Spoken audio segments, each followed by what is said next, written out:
Madame Lienemann, pour explication de vote. Évidemment, les regroupements d'organismes ont toujours lieu. Il y en avait récemment encore. Et il n'y avait pas besoin dans la loi de mettre grand-chose pour que ça continue à s'opérer.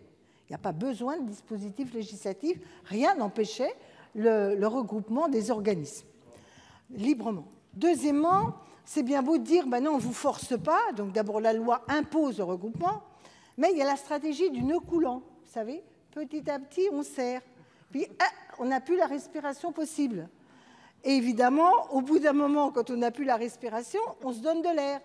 Et qu'est-ce qui se passe? Eh bien, le riche, plus fort que vous, qui a des moyens, vous dit « viens dans mon aile bienveillante » et vous avez le mariage n'est pas équilibré entre celui qui a les moyens et celui qui n'en a pas. Fût-il à travers une SAC, dont j'admets que c'est beaucoup mieux qu'un groupe intégré. Deuxièmement, la deuxième chose que je voulais dire, c'est qu'il ne faut pas confondre les mots. Il n'est pas vrai que le mouvement HLM n'avait pas attaqué les soi-disant dodus dormants. Car le mouvement HLM avait mis en place une mutualisation financière. Moi, je fais partie des gens, c'est non sans mal, non mais c'est moi, la présidente intérimaire à ce moment-là, qui l'a poussé au maximum. Parce que je crois qu'aucun argent ne doit dormir nulle part quand il est nécessaire pour la construction, la rénovation de logements. Donc moi, la circulation d'argent ne me gêne pas. Ce qui me gêne, c'est la spoliation de l'argent. C'est-à-dire quand on n'utilise pas l'argent quand on en a besoin et on le prête à d'autres quand on n'en a pas besoin, mais qu'on le récupère quand on en a besoin, ça c'est la mutualisation.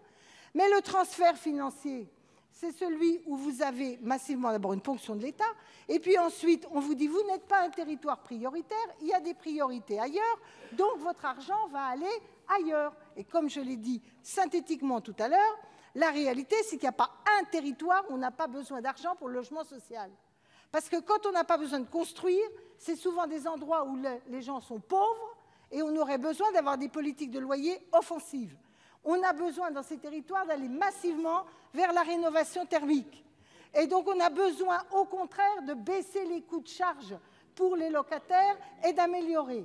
Et par ailleurs, donc ça, on est en train de faire l'inverse. Je connais bien cette théorie, je suis élue de Paris. Je pourrais dire, youpi, il y a des besoins à Paris. Mais enfin, je ne voudrais pas dire, mais on est quand même plus riche à Paris qu'à Charleville-Mézières. Et parce que je suis une femme lucide de gauche, je ne pense pas que la région Île-de-France, une des plus riches d'Europe, a besoin de voir son logement social abondé par les fonds de Charleville-Mézières et des régions les plus pauvres.